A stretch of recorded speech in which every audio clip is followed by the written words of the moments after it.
Hey everyone, did you know that over 90% of you watching right now haven't hit that subscribe button yet? If you're enjoying our stories about real-life gangsters, take just a second to subscribe. It's free, and it really helps us keep bringing you more true gangster tales every day. So sit back, relax, and let's dive into another story from the world of the mob. On the night Tommy Gagliano came back to Belluna Bay, the moon looked like a coin someone had rubbed smooth with worry, and the sea kept saying his name in a language only docks and driftwood understood. He stood at the end of the pier with a satchel that had seen better trains and worse decisions, and listened to the water applauding the pylons, slow and patient, as if even the tide believed in second chances. A ferry slid past, shedding its lights like breadcrumbs on the dark. Somewhere behind him, the carousel on the boardwalk exhaled a sleepy organ note that felt like a welcome he didn't deserve, and took anyway. 5 years away is a long time to be sure you'll never come back, and then do. Tommy had told himself he was returning for a building and not for the town, but the truth was messier. The building, an old theater called the Mariners, was empty and battered and, according to a cheerful rumor, softly haunted by a soprano who missed her cue in 1948 and had been warming up ever since. It was perfect. Tommy loved impossible things with straightforward leases. When you signed your name on paper, the impossible started to behave. He jingled 2 keys in his pocket, one to the Mariners, one to the small apartment above Rosa Elia's bakery. Rosa had handed them over with a flour-dusted grin and a hug that smelled like sugar and patience. "You always were good at making rooms feel taller," she'd said. "Do that to the theater and eat. Skinny men can't hold ladders." Names were different here, too. In Belluna, he was Tomasino to the women who remembered his scraped knee years, and Tommy to everyone else. He accepted both. Names were coats you wore depending on the weather. The sign still clung to the theater's brick face. Mariners, minus the R and E that had fallen off in some winter storm and landed in a retired fisherman's garden to be used as tomato trellises. The missing letters left a gap that made the name look like a question. Marine. S. Whose, indeed? The oceans? The towns?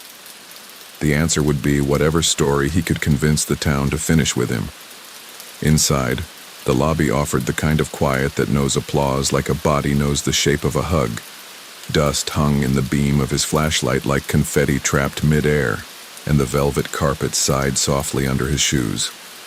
Old show posters lined the walls, sea romances and dockside comedies, a summer musical about lighthouse keepers smiling in the kind of way only people who have never seen a real storm know how to smile. Tommy palmed the pit rail and felt the groove worn by decades of nervous hands. He lifted the house lights with a manual lever so heavy it could have opened a drawbridge, and the dim bulbs obliged with a sepia glow, like memory trying its best. "Evening, Arietta," he said quietly to the rumored ghost, because courtesy costs nothing. "I'm Tommy. I'll pay the rent on time, and if you must sing, please choose a key the violins can live with." He walked the stage the way a person walks a home after buying it, touching this, testing that, muttering small promises to joists and ropes. The floorboards creaked in the generous way of old wood, not complaining so much as recalling footfalls. He pictured the show he wanted to open with, a gentle mystery called the Night Library, where a town's dreams appeared after dusk as letters on a librarian's desk. People would hear bits of themselves on stage and forgive each other for how strange it all sounded. He opened his notebook, full of scenes and scribbles, and wrote one new sentence. "We begin with a door opening, and the air remembering how to be light." The back door thumped. He stilled, then smiled even before the voice came. "I brought a lantern," Evie Calder called, cheerful as a brass bell and careful as a shipwright. "The kind that makes the dark look friendly." "In here," he said, and her light wove its warm honey across the wings.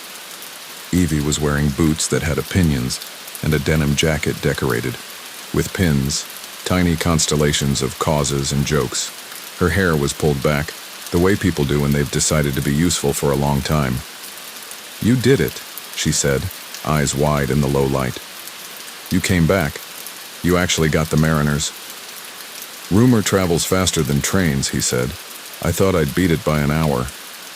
You beat it by a minute, she said, hopping onto the stage and setting the lantern at the edge so it painted the rigging in soft gold. I still run the morning show at WBLN, if you remember. If you like, I'll invent a jingle so tasteful even the gulls will hum it. Triangle, 2 clarinets, a very polite drum. I will take every clarinet the universe offers, Tommy said, and I need a stage manager who can label chaos with kind tape. Hire me and I'll make coffee that believes in itself, Evie said. Also, I can charm ladders. They tell me they're squeaks. You're hired, he said, because she had already chosen the job and the job had clearly chosen her. Pay starts as gratitude, graduates to tickets, and if we make it, evolves into grocery money. I like evolutions, she said, easing closer to the apron and peering into the dark audience like a friendly animal. Hello, empty chairs. We're going to give you something to do. They wandered the house together, 2 small lanterns of enthusiasm lighting a shipwreck into a ship. In the balcony, they found a brass opera glass etched with a compass rose, forgotten and faithful. In a closet backstage, they discovered a wheeled trunk with stickers from cities the theater had never visited. Paris, Lisbon, a place simply labeled South. Inside the trunk were props wrapped in tissue, a felt moon on a wire, a basket marked letters that arrive on time, and a pair of glasses with window pane lenses that made everything look like morning. The door from the alley opened with a careful squeal, and the retired lighthouse keeper, Mr. Mancuso, stepped in with the quiet authority of men who have argued with weather and won most of their cases. He wore a navy sweater and carried a brass key the size of a promise.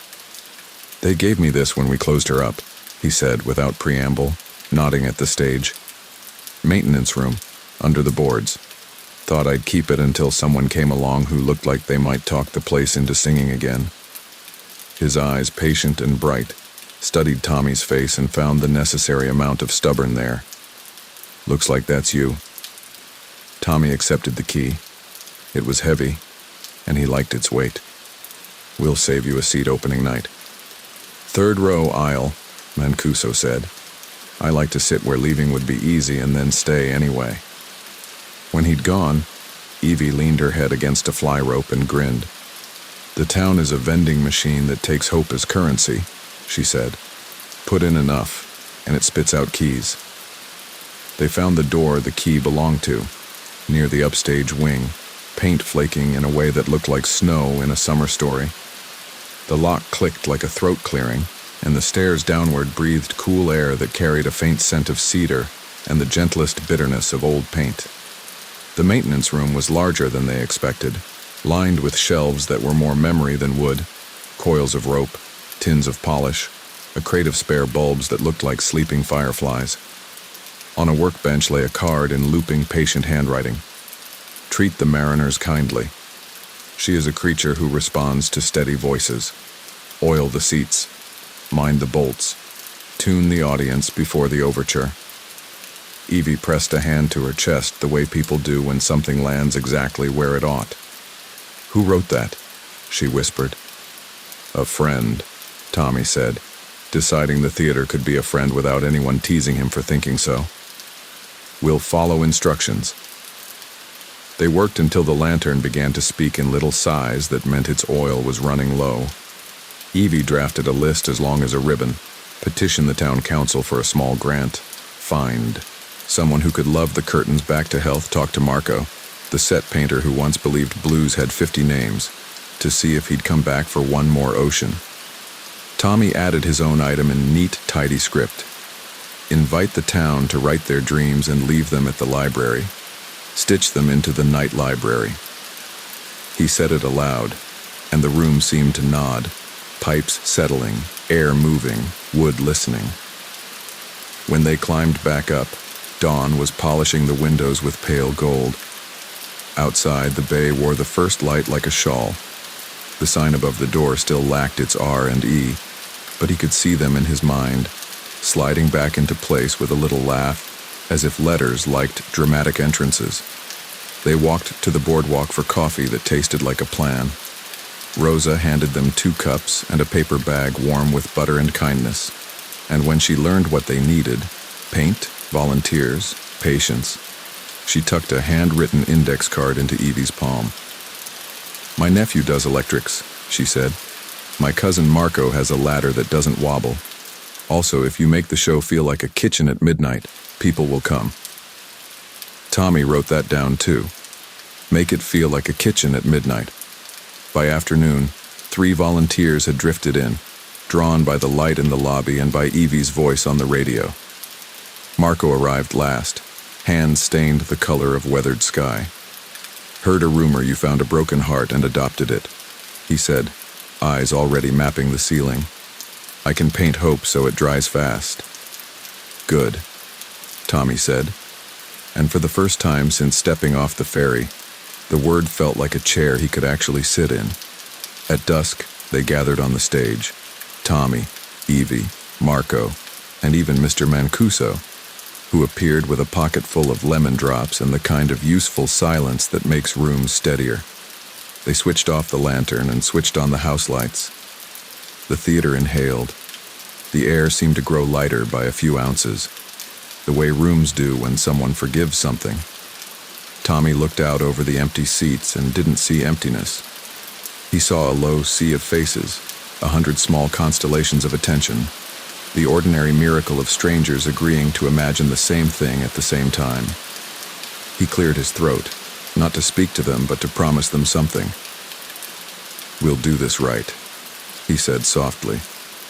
"We'll build a place where the town hears itself and likes the sound." Evie bumped his shoulder. "Tomorrow we start the dream boxes," she said. "Library, bakery, theater door. People will tell us what they see at night, and we'll dress those visions in the kind of sentences that don't pinch." "Tomorrow," Tommy agreed, feeling taller than his height.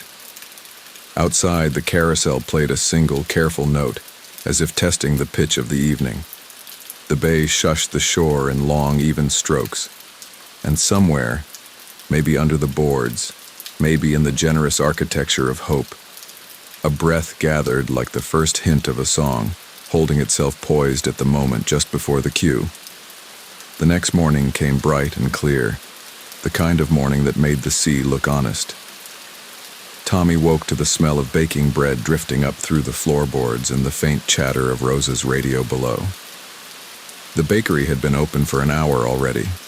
Rosa never believed in letting the day sneak past her. He stretched, listening to the gulls arguing outside his window, and for the first time since coming back to Balluna Bay, the world felt less heavy. His apartment was small, but carried the comfort of things that had known laughter: scratched wooden counters, a table with one stubborn leg, and a cracked teacup he'd found waiting in the cupboard like a gift. He poured himself coffee from a chipped pot and stood by the window, watching the harbor stir awake. Boats bobbed like slow thoughts, ropes creaked, and somewhere, someone played a harmonica badly but earnestly. There was a knock, 2 quick raps, then one softer, familiar rhythm. "Evie," he said, smiling before he even opened the door. She was there, holding 2 steaming cups and a paper bag that smelled like hope. "Breakfast delivery," she said. "You looked like someone who might forget to eat until sunset." He grinned. "I was thinking of skipping straight to coffee and chaos." "Not allowed," she said, handing him a cup. "I bribed Rosa for extra icing. She said you've been working too hard for someone who hasn't opened anything yet." They sat by the little table, sharing quiet bites of pastry as morning light puddled across the floor. For a while, neither spoke. Just the sound of coffee, the occasional laugh, and the lazy hum of life beginning outside. "So," Evie said finally, brushing sugar from her fingers, "what's first on the grand to-do list?" "The roof leaks," he said. "The seats groan like they've seen too many heartbreaks, and the lights flicker when the wind tells secrets. But besides that, perfect." Evie smirked. "So basically everything." "Basically." She pulled a folded sheet from her coat pocket. "Already started a list," she said. "I talked to Marco this morning. He's free this week and willing to trade labor for dinner and front row tickets." And Mrs. Harrow at the library says we can put up a dream box there. She thinks people will love writing notes. Tommy blinked. You already told her about the dream idea? Of course. You think I wait to spread good gossip? He laughed. You're faster than the town's tide. Always. By midday, the Mariners was alive with sound. Marco arrived with 2 young volunteers, each carrying buckets of paint and more enthusiasm than skill.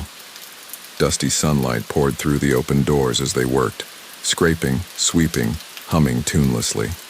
Tommy climbed the old ladder to inspect a row of light bulbs that hadn't shone in years. He unscrewed one, squinting at the faint golden filament. Still wants to glow, he murmured. Kinda like us, Evie said from below, arms crossed, watching him with a half smile. He chuckled. I'll take that as a compliment. It was, she said. Mostly. Down on the stage, Marco tested paint samples on the wall. Rich navy, seafoam, warm coral. We'll use the bay for reference, he said. You can't paint Belluna's heart without listening to her water. Evie nodded. She's right outside waiting for her portrait. Tommy watched them, amazed at how easily the theater filled with energy. The creak of brushes, the scrape of ladders, even the chatter of old friends sounded like an overture. He thought of the letter they'd found in the maintenance room and the soft advice it carried. Tune the audience before the overture. Maybe that was what they were doing now, tuning the town's heartbeat back into rhythm. At noon, Rosa arrived carrying a tray of sandwiches wrapped in brown paper. Artists must eat, she declared, setting them down like an offering. And you, Tomasino, need sunlight. She pointed to the door. Take your lunch outside before you start glowing like a ghost. They obeyed. Out on the boardwalk, the group sat near the railing, watching the water flash silver under the sun. The scent of paint still clung to their hands, mingling with the sweetness of Rosa's bread. Do you ever think about why you left? Evie asked quietly, looking toward the far side of the bay. Every day, Tommy said, and why I came back. You never told me the first part. He smiled faintly, because I didn't know how to yet. He looked down at his sandwich, then out at the horizon. Sometimes you leave to see if a place will miss you. Turns out it doesn't have to. You just have to miss it enough to return. Evie considered that, then nodded slowly. Belluna always waits, she said. It doesn't chase, it just stays here, humming. That afternoon, Marco's ladder gave a theatrical groan, and Evie declared it was time for a break before someone fell in love with the floor by accident. Tommy took the chance to sit in the front row of seats, wiping his hands on a rag. He imagined the theater full, the buzz of conversation, the warmth of shared anticipation, the moment right before the lights dimmed. Evie joined him, sitting 2 rows behind. You look like a man seeing ghosts. Dreams, he corrected. Close relatives. You really think this show can bring the town together? I think stories always do, he said. Even the small ones. Especially the small ones. She leaned forward, resting her chin on the seat in front of her. Then we'd better collect some good ones. He grinned. Tomorrow we'll start with the library. Let's ask everyone to leave us their dreams. Small, strange, happy, sad. We'll build a play out of the town's sleep. Perfect, she said. Belluna's been dreaming for decades. It's about time someone wrote it down. As twilight spread across the harbor, the Mariners took on a new color. The sea reflected the dusky lavender of the sky, and the theater windows glowed like watchful eyes. Marco closed the paint tins, Evie covered the piano with a sheet, and Rosa collected the empty plates. When they finally stepped outside, the evening air carried a cool sweetness, touched by salt and the faint echo of laughter from the boardwalk.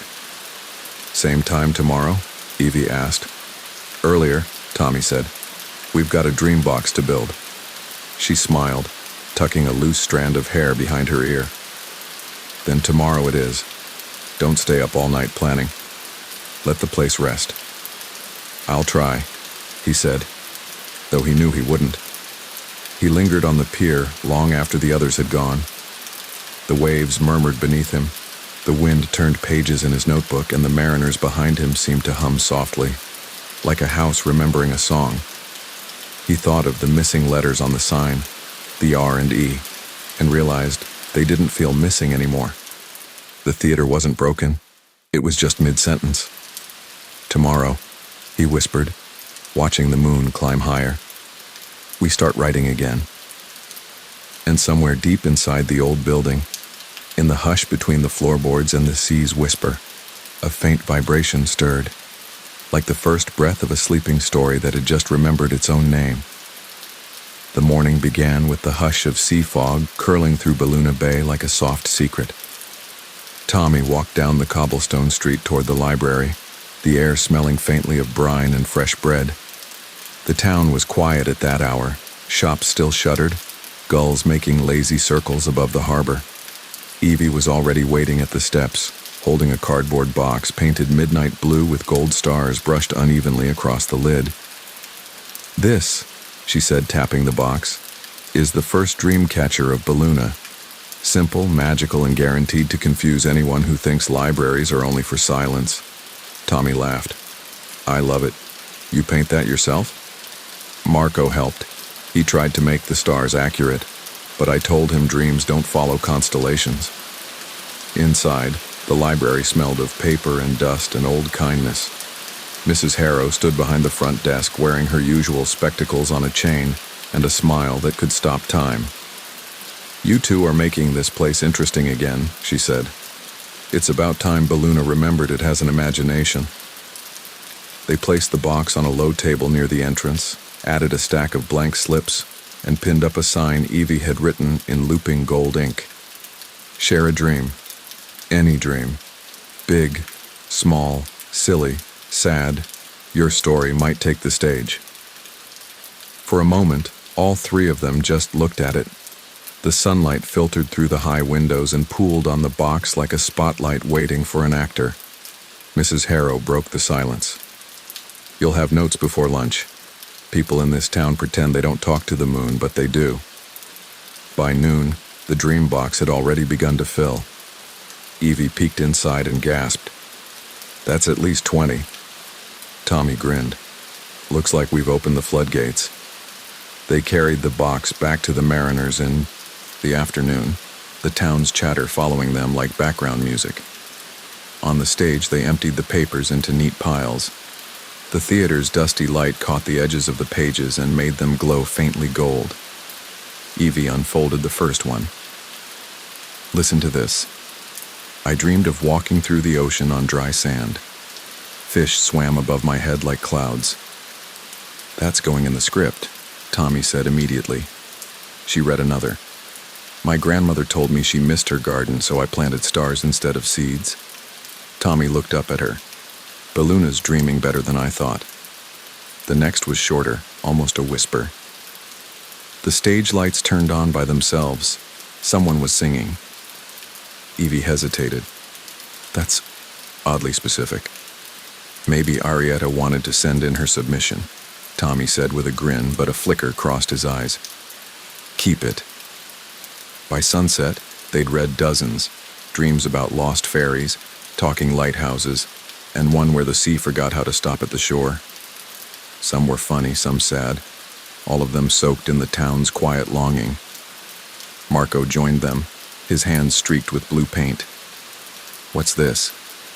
The Soul of Balluna, Evie said, gesturing to the papers. He picked one up and squinted. I dreamed the theater opened itself. The curtains moved before anyone touched them. You sure you didn't write this, Gagliano? Maybe the building's collaborating, Tommy said, though a ripple of unease threaded through his smile. Later, when everyone left, Tommy lingered. The stage was dim, except for a single lamp casting a soft amber pool around his feet. He crouched beside the stacks of paper, sorting them one last time. His fingers brushed something smooth, a folded envelope tucked under the rest. No return name, no crease from careless folding. The handwriting was elegant, deliberate. He opened it carefully. To the keepers of the mariners. Not all dreams are meant for sleep. Some belong to walls and wood, to the echoes left in air. The mariners remembers everything, the applause, the silence, the promises broken on its boards. When the light returns, so will the voice that never finished her song.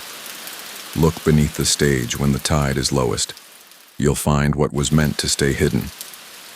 Tommy read it twice, then a third time. The handwriting looked old. Ink faded to a shade between smoke and memory. The signature was a single flourish, shaped like a treble clef. He sat there for a long moment, listening. The theater creaked faintly, as if clearing its throat. Evie's voice broke his thoughts. "You're still here." He turned to find her standing by the curtain, coat pulled tight. "Couldn't sleep," he said. "I found something." He handed her the letter. She read it slowly, lips moving with the words. When she finished, she looked up, eyes wide. "This isn't from a kid." "No. Or if it is, they have impeccable grammar." "Under the stage," she said, rereading the line. "You think there's actually something down there?" "I think the mariners has been whispering since I arrived," Tommy said. "Maybe this is why." Evie folded the letter and tucked it back into the envelope. "Then we look tomorrow. Low tides at dawn." He nodded. "You really think we'll find something?" "I think if a theater writes you a letter," she said softly, "you don't ignore it." The next morning, Baluna was wrapped in mist. The waves outside whispered in long, thoughtful sighs. Tommy arrived before sunrise with a flashlight, a thermos of coffee, and an energy somewhere between excitement and unease.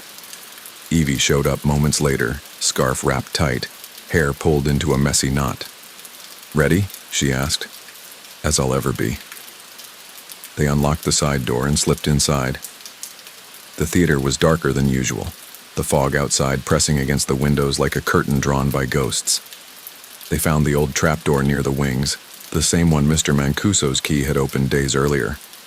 Tommy knelt, pried it open, and pointed the yow, flashlight down. Dust spiraled in the beam.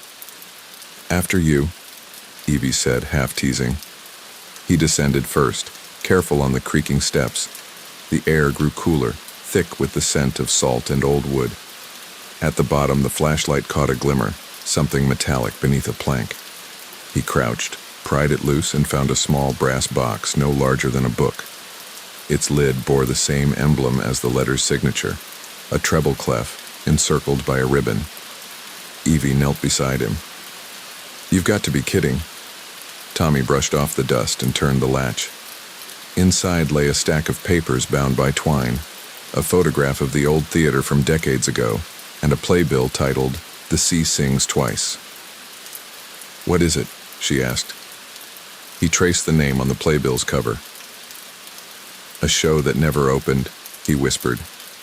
"It's dated 1948, the year Arietta was supposed to sing her final performance." Evie looked around the room, suddenly aware of how quiet it had become. "Tommy." He looked up. Somewhere above them, faint but clear, came the sound of a single piano note. Soft. Lonely. Perfectly in tune. The piano note hung in the air like a held breath, then faded into silence so complete it felt almost deliberate. Tommy's flashlight beam wobbled slightly as he turned toward Evie. Her eyes were wide, the light catching in them like reflections on water. "Please tell me that was Marco messing around," she whispered. Tommy shook his head. "He doesn't come in until 10. They both looked upward toward the stage floorboards above their heads. For a long heartbeat, neither moved. The quiet returned, thick as dust. Then, as if remembering its own rhythm, the sea outside sighed against the shore. Evie straightened her shoulders. "Okay," she said briskly. "No jumping to ghost conclusions. Pianos are stubborn instruments. Maybe the wind hit a wire. Maybe the building is tuning itself." Tommy smiled faintly. "That's the most Baluna explanation I've ever heard." He lifted the bundle of papers from the brass box. The pages were yellowed but crisp, the ink elegant and swirling. Across the top read, "The Sea Sings Twice" by A. Mariner. Evie leaned closer. A. Mariner, she said. Like the theater's name? Maybe a pseudonym, Tommy said. Or maybe someone was feeling poetic. He turned the first page. The handwriting was dense, every line careful.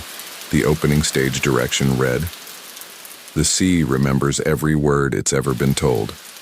Some nights, when the tide is low enough, it whispers them back." Evie exhaled slowly. "That's beautiful." They flipped through more pages. It was a love story, of sorts, between a lighthouse keeper and a woman who could hear the ocean's voice. But the last scene was incomplete, the dialogue ending mid-sentence. "That explains why it never opened," Evie said softly. "They didn't finish it." "Or," Tommy murmured, tracing the ink, "they couldn't." He tucked the manuscript back into the box and stood. "Let's bring it upstairs." As they climbed, Evie's lantern cast long, dancing shadows along the walls. When Tommy pushed open the trapdoor, the stage light above flickered once, just enough to paint their faces pale. The theater was empty, still. The piano sat in the corner, its lid closed, its keys untouched. Tommy crossed to it, lifted the lid, and pressed a single key, the same note they'd heard before. It rang out, pure and trembling. Evie folded her arms. So it was just the piano. Maybe. He smiled without conviction. But maybe it's trying to tell us something. Later that morning, Marco arrived, cheerfully humming, a smear of blue paint already on his sleeve. "Why do you both look like you met a ghost?" he asked, setting down his toolbox. Evie gestured to the table where the brass box sat open. "We found this under the stage." Marco whistled low. "Looks older than Rosa's bread recipe." He picked up the photograph. It showed the theater as it once was, gleaming marquee, a line of people in evening, clothes waiting by the doors. In the center, a woman in a pale gown stood smiling, one hand raised in greeting. "Wait," Evie said, pointing to the bottom corner. The caption read, "Arietta Mariner, 1948. Marco frowned. "The ghost." Tommy looked closer. The playwright's name on the script, A. Mariner. "You think she wrote it?" Evie asked.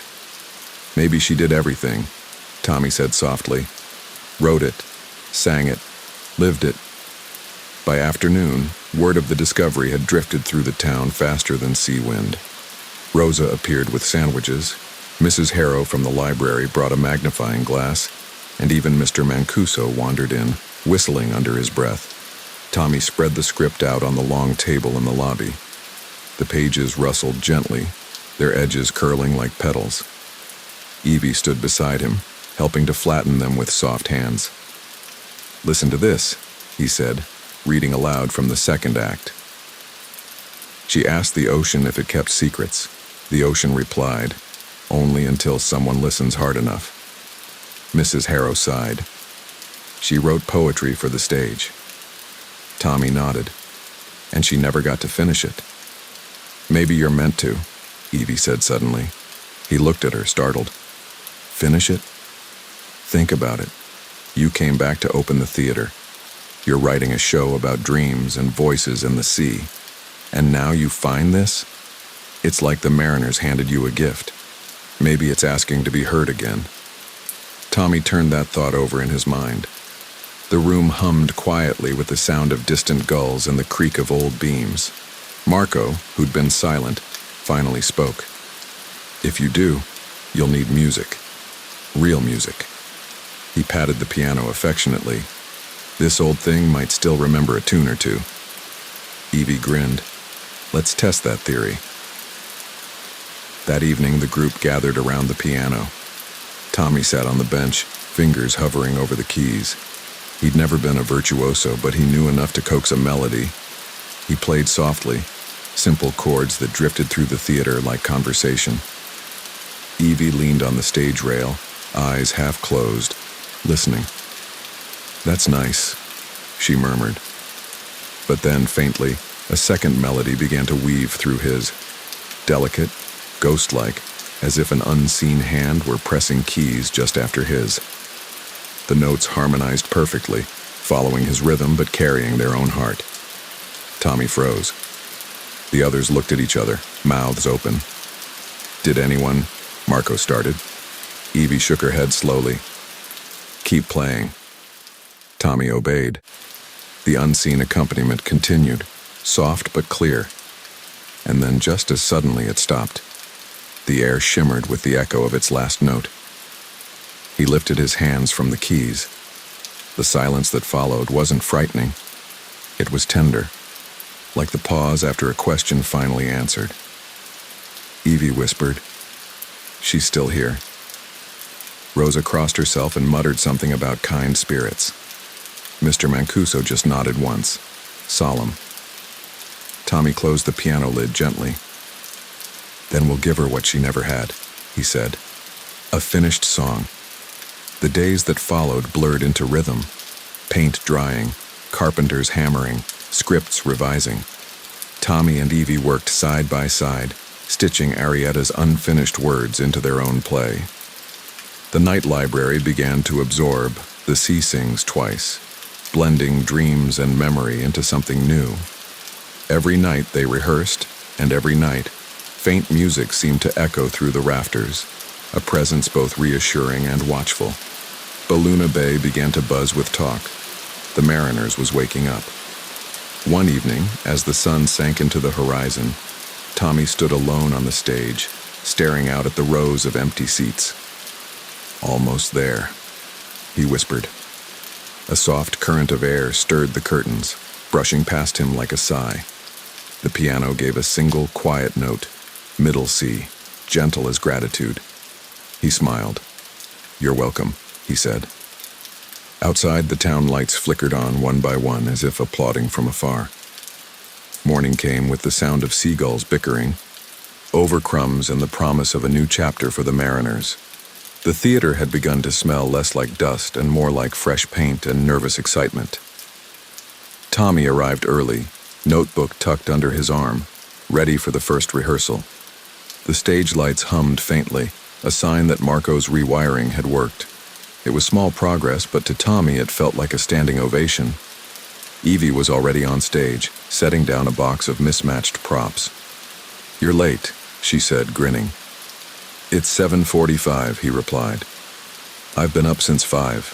The bakery was awake, so now I'm awake." She handed him a clipboard full of schedules and notes. "Everyone's confirmed for the morning. Rosa's niece is playing the librarian.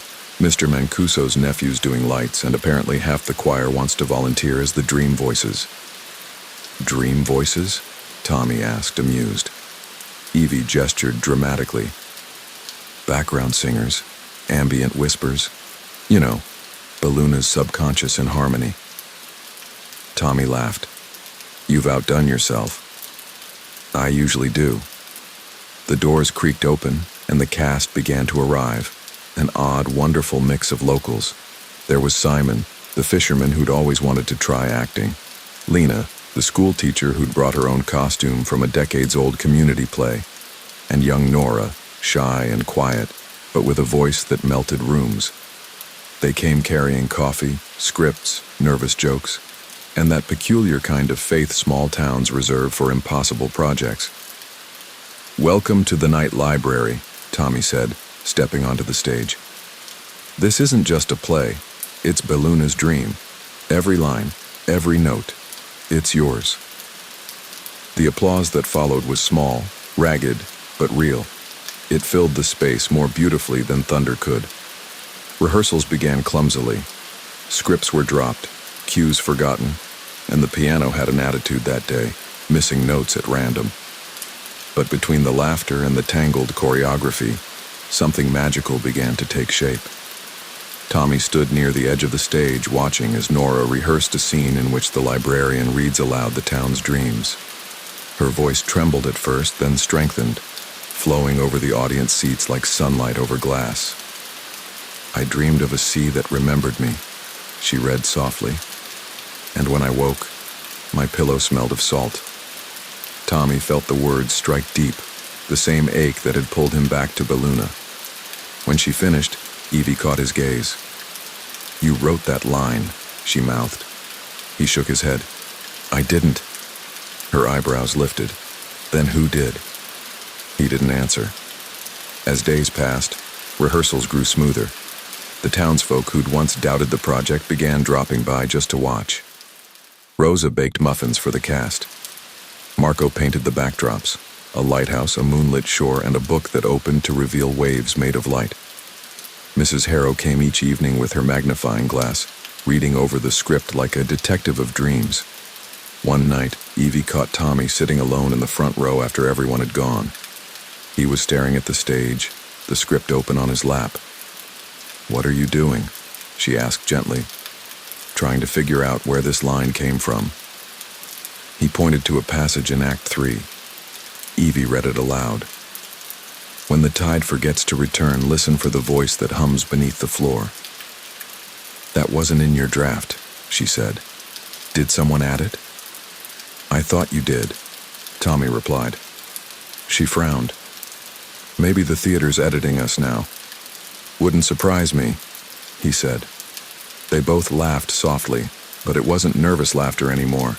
It was the kind that comes from two people standing on the edge of wonder. A week before opening night, Tommy gathered the cast for a full run-through. The lobby buzzed with chatter and excitement. Outside, posters for The Night Library fluttered in the salty breeze. Belluna Bay had started to believe again.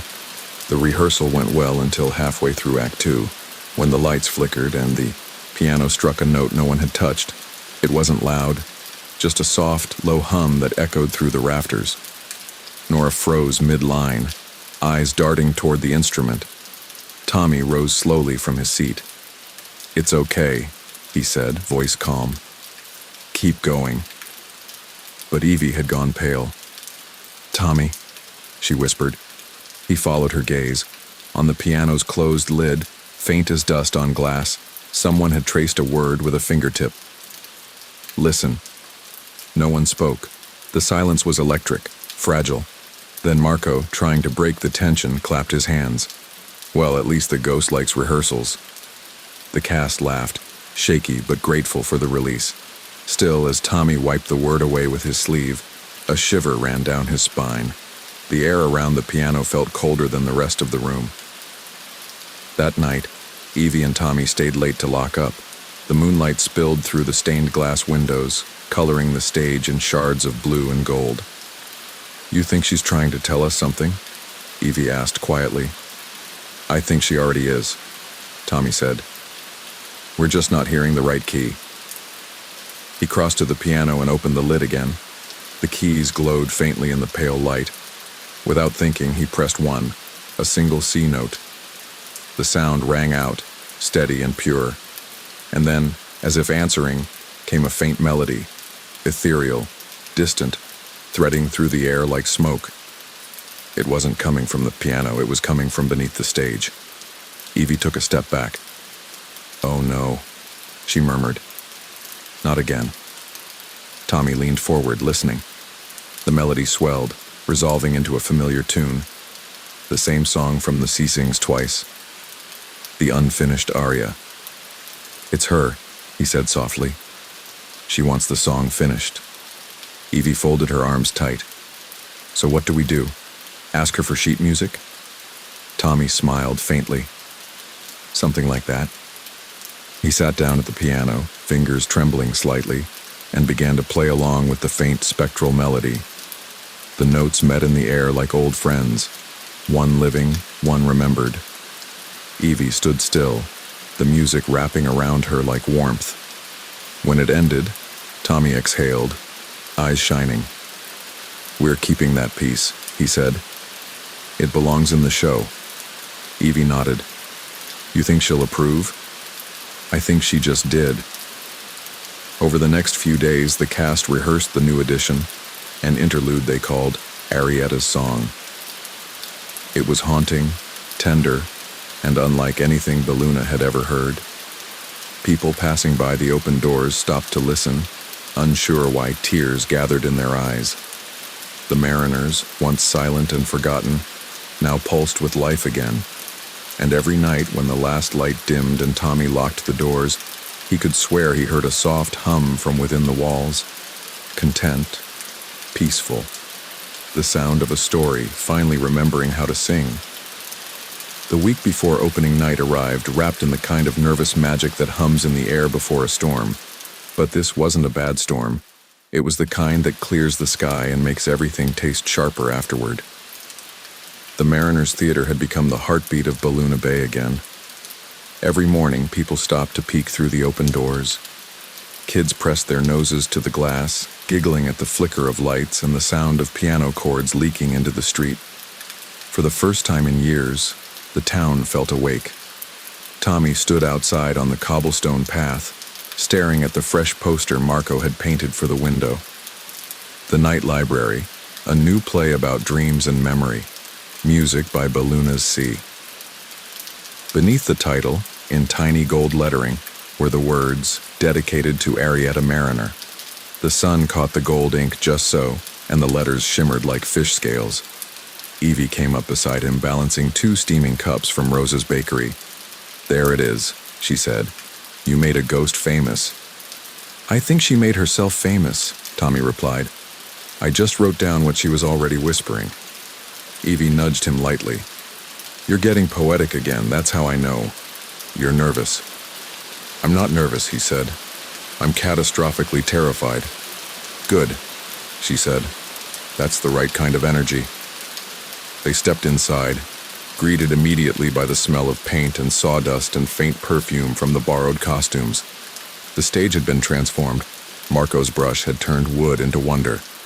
A backdrop of books and stars stretched across the wall, the library of dreams glowing softly under newly restored lights. In the corner, Nora was rehearsing her song with the small-town choir. Her voice was fragile at first, then steady, then soaring, clear as sea wind through a broken window. It filled every corner of the theater, curling around the rafters like silk. Evie whispered, "She's going to make them cry." Tommy nodded. "That's how you know it's real." After rehearsal, as the cast left for the evening, Rosa lingered, holding an envelope in her flour-dusted hands. "This came for you," she said, handing it to Tommy. "No return address. The handwriting's old-fashioned. I thought it looked important." Tommy turned it over. The envelope was cream-colored, sealed with the same gold star sticker as the mysterious note they'd found weeks ago. His stomach tightened. Evie frowned. Another letter. He broke the seal and unfolded the page. The handwriting was unmistakable. Delicate loops, patient strokes. To the ones who woke the Mariners. "You've done well to bring her voice back, but some songs should end the way they were written, in silence. The night of your performance, when the curtain falls, do not play the final note. The sea keeps its promises, even the dangerous ones. A friend of Arietta." Evie read over his shoulder. "What does that even mean?" "I don't know," Tommy said quietly. "But I don't like it." Marco, who had been packing up brushes nearby, looked up. "Maybe someone's trying to scare you." "Or warn us," Evie said. Tommy folded the letter carefully and slid it into his notebook. "Whatever it is, the show goes on." "Even if it's a curse?" Marco asked, half joking. Tommy smiled thinly. "Every show is a curse until the audience applauds." The next day brought visitors, reporters from the small-town paper, curious locals, even a retired music teacher who swore she remembered Arietta singing when she was a girl. They crowded the theater lobby, touching the walls, marveling at how alive everything felt again. The building seemed to breathe with them, floorboards humming under the weight of footsteps, lights glowing with pride. Evie found Tommy by the piano, tuning it again. "You're doing that thing," she said. "What thing?" "The thing where you fix things that aren't broken because your brain is chewing on something." He sighed. "I can't stop thinking about the letter. Do not play the final note." "What does that even mean?" "Every song needs an ending." "Maybe it's just superstition," she said gently. Arietta's ghost warning us not to wake something old. Or maybe it's nothing. Letters are easy. Fear is easier. He looked up at her. You don't believe that. No, she admitted. But I don't want you haunted before opening night. I think it's too late for that, he said with a small smile. She smiled back, but her eyes lingered on the piano. That evening, after everyone left, Tommy stayed behind. He sat on the stage steps